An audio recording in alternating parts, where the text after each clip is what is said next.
नमस्कार दोस्तों, स्वागत है आप सभी का एक बार फिर से आपके अपने YouTube चैनल संस्कृत ग्रुप्स पर। साथियों, सामान्य शिक्षा विभाग की तरह संस्कृत शिक्षा विभाग के विद्यालयों के लिए शाला दर्पण से जुड़ी ये एक नई अपडेट है। जी हाँ, संस्कृत शिक्षा विभाग में शाला दर्पण पर अब अध्ययनरत विद्यार्थियों के जनाधार डेटा को ऑथेंटिकेशन का कार्य स्टार्ट हो चुका है और इस वीडियो तथा इससे अगली वीडियो में हम देखेंगे शाला दर्पण पर अध्ययनरत विद्यार्थियों के जनाधार डेटा को ऑथेंटिकेट करने का पूरा जो सिस्टम है उसको कैसे करना है, क्या करना है। इसके लिए सीधे चलते हैं और सबसे पहले समझते हैं हम पार्ट 1 में कि हमको करना क्या है। तो इसके लिए सबसे पहले आपको स्कूल लॉगिन पर चलना रहेगा, शाला दर्पण पर स्कूल लॉगिन करना रहेगा। इसके लिए आप गूगल में आए और बेहतर अनुभव के लिए या यूं कहूं निर्बाध या बिना किसी परेशानी वाले अनुभव के लिए आप शाला दर्पण संस्कृत पर लॉगिन किया करें, क्योंकि संस्कृत शिक्षा विभाग का शाला दर्पण पोर्टल सामान्य शिक्षा विभाग से अलग किया जा चुका है और इसके लिए आपको गूगल में सर्च करना रहता है शाला दर्पण संस्कृत। जैसे ही आप शाला दर्पण संस्कृत सर्च करेंगे तो जो सबसे ऊपर आपको वेबसाइट नजर आएगी, ये साथियों शाला दर्पण संस्कृत की ही वेबसाइट है। ये जो शाला दर्पण राजस्थान है, ये शाला दर्पण संस्कृत है। इसमें आपको यहां पर देखने को ही मिल जाएगा शाला दर्पण संस्कृत। इसलिए यदि आप स्कूल लॉगिन कर रहे हैं तो, या स्टाफ विंडो से अपना पर्सनल लॉगिन कर रहे हैं, स्टाफ लॉगिन कर रहे हैं, तो दोनों ही स्थितियों में यदि आप शाला दर्पण संस्कृत को यूज करते हैं तो आपको किसी तरीके की समस्या नहीं होगी। कैसे? जो आपका पुराना तरीका था वही तरीका यहां पर है। आपको इस पर क्लिक करके इसको ओपन कर लेना है। तो ये देखिए, आपका शाला दर्पण संस्कृत आपके सामने नजर आता है और इसको पहचानने के लिए आप यहां पर देख सकते हैं गवर्नमेंट ऑफ राजस्थान संस्कृत शिक्षा आपको यहां पर नजर आ जाएगा। संस्कृत शिक्षा यानी संस्कृत शिक्षा विभाग का प्रत्यक्ष शाला दर्पण पोर्टल है। आप as a Sanskrit school teacher या संस्कृत स्कूल हेडमास्टर या संस्कृत स्कूल के तरफ से यदि लॉगिन कर रहे हैं तो संस्कृत शिक्षा के शाला दर्पण पर ही लॉगिन करें। ठीक है, आगे बढ़ते हैं साथियों। आगे इसमें करना क्या है, आपको यहां देखिए, यदि आपको स्कूल लॉगिन करना है तब तो सिंपल लॉगिन पर क्लिक करना रहेगा यहां पर, और यदि आपको स्टाफ विंडो पर लॉगिन करना है तो यहां पर स्टाफ विंडो पर क्लिक करके स्टाफ लॉगिन करना रहेगा। हम पहले बात कर रहे हैं स्कूल लॉगिन के लिए। तो स्कूल लॉगिन के लिए आप लॉगिन पर क्लिक करें तो वही पुराना तरीका, आपको अपने स्कूल के आईडी यहां पर डालने हैं, पासवर्ड डालने हैं, कैप्चा जो आपको यहां पर नजर आए वो कैप्चा आपको यहां डाल करके और फिर लॉगिन पर क्लिक करना रहता है। मैंने यहां पर लॉगिन पर क्लिक किया, एक सेकेंड, मैं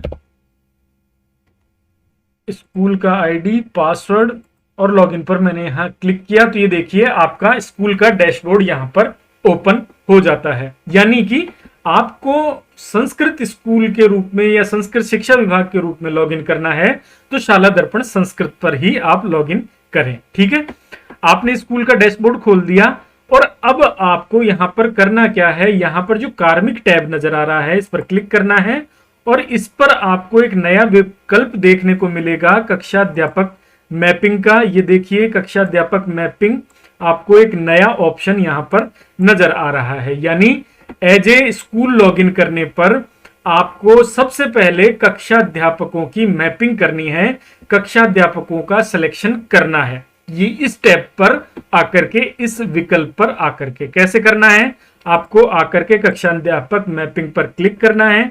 करने के बाद आपको कुछ इस तरीके का इंटरफेस नजर आएगा जिसमें सबसे पहले आपको सीरियल नंबर, उसके बाद सेशन, उसके बाद क्लास, उसके बाद सेक्शन और उसके बाद क्लास टीचर का ऑप्शन यहां पर नजर आ रहा है। यानी सेशन 2021-22 में कक्षा 1 में जो सेक्शन है उसमें कौन सा क्लास टीचर है उनको आपको यहां पर सिलेक्ट करना है। तो जैसे ही आप डाउन एरो पर क्लिक करेंगे तो आपके स्कूल में जितने भी स्टाफ हैं उनका नाम आपको यहां पर नजर आ जाएगा। अब उनमें से जो कक्षा 1 के क्लास टीचर हैं उनके सामने उनका चयन करें। कक्षा 2 पर कक्षा 2 वाले को, कक्षा 3 पर कक्षा 3 वाले को। इस तरीके से आप अपनी कक्षाओं के क्लास टीचर का सिलेक्शन यहां पर कर लें।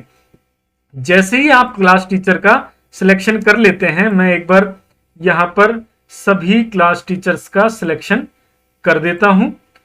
इसके बाद आपको करना क्या रहेगा वो आपको मैं आगे बताता हूं। सबसे पहले आप यहां पर क्लास टीचर्स को सिलेक्ट कर लें। जैसे ही आपके क्लास टीचर सिलेक्शन का काम कंप्लीट हो जाता है, उसके बाद आपको यहां पर सेव पर क्लिक करना रहेगा। ठीक है, आप यहां पर सेव पर क्लिक कर दें तो ये देखिए सक्सेस में आपको नजर आ रहा है information has been save successfully. ये काम करने के बाद ही संबंधित क्लास टीचर अपनी स्टाफ विंडो की आईडी से सेल्फ लॉगिन करके ही जनाधार ऑथेंटिकेशन का काम कर पाएगा। ठीक है, लेकिन उससे पहले भी आपको एक काम करना है। वो क्या, वो भी आप समझ लीजिए। आपको करना क्या है साथियों कि इस प्रत्येक विद्यार्थी का जनाधार डेटा आपको अब अपनी स्टाफ विंडो की सेल्फ आईडी से क्लास टीचर को करना है। इसमें संस्था प्रधान का कोई रोल नहीं है, इसमें शाला दर्पण प्रभारी का कोई रोल नहीं है, इसमें सीधा सीधा रोल है कक्षाध्यापक का। हाँ, संस्था प्रधान को और शाला दर्पण प्रभारी को क्या करना है, स्कूल लॉगिन पर जाकर के सबसे पहले क्लास टीचर्स की मैपिंग कर देनी है। क्लास टीचर की मैपिंग स्कूल लॉगिन से ही हो पाएगी। क्लास टीचर की मैपिंग कर लेने के बाद आपको एक काम यहां पर पहले जरूर करना पड़ेगा कि विद्यार्थी टैब में जाकर के जिस भी क्लास के क्लास टीचर हैं उनके बच्चों का प्रपत्र 9 एक बार चेक कर लेना है। प्रपत्र 9 में जाकर के आपको जिस भी बच्चे का जनाधार ऑथेंटिकेट करना है उसमें प्रपत्र 9 के अंदर विद्यार्थी का आधार नंबर यहीं पर फीड होगा, क्योंकि स्टाफ विंडो पर पर्सनल लॉगिन पर ऐसा ऑप्शन नहीं है। इसलिए आपको, जैसे मैंने यहां पर एग्जाम्पल के लिए क्लास खोली, क्लास में सभी बच्चों के डेटा आपको यहां पर अपडेट कर लेने हैं और उसी डेटा अपडेट के दौरान एक ऑप्शन आता है आधार का। वो आपको कैसे देखना है, जैसे मैंने यहां रजिस्टर पर क्लिक किया और जैसे ही इस बच्चे के डेटा में मैं नीचे आकर के देखूंगा तो यहां पर आधार नंबर होना चाहिए। यदि यहां पर आधार नंबर नहीं है तो आपका यह काम नहीं हो पाएगा। इसलिए सबसे पहले आपको आधार नंबर यहां पर फीड करने होंगे। ठीक है, प्रपत्र 9 में जाकर के आपको बच्चे की पूरी डिटेल में आकर के और न्यूनातिन्यून आधार नंबर तो डालने ही होंगे, क्योंकि जनाधार फीड का यहां पर ऑप्शन नहीं आएगा। ये देखिए जनाधार के आगे डेटा फ्रीज है, कॉलम फ्रीज है, यानी जनाधार आईडी और जनाधार मेंबर आईडी आपको यहां पर फीड नहीं कर पाएंगे। ये काम स्टाफ लॉगिन पर स्टाफ की पर्सनल लॉगिन आईडी से ही हो पाएगा, लेकिन आधार नंबर आपको यहीं डालना रहेगा। ठीक है, ये काम कर लेने के बाद ही आपका काम आगे बढ़ेगा।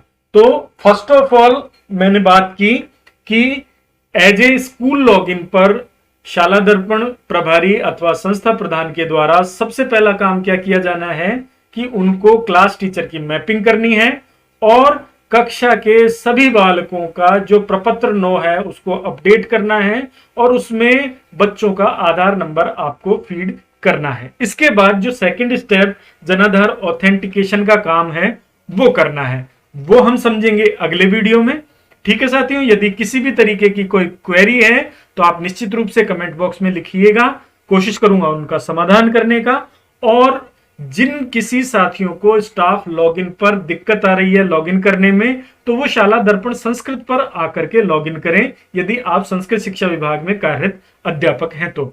ठीक है साथियों, बहुत बहुत धन्यवाद और बहुत बहुत आभार।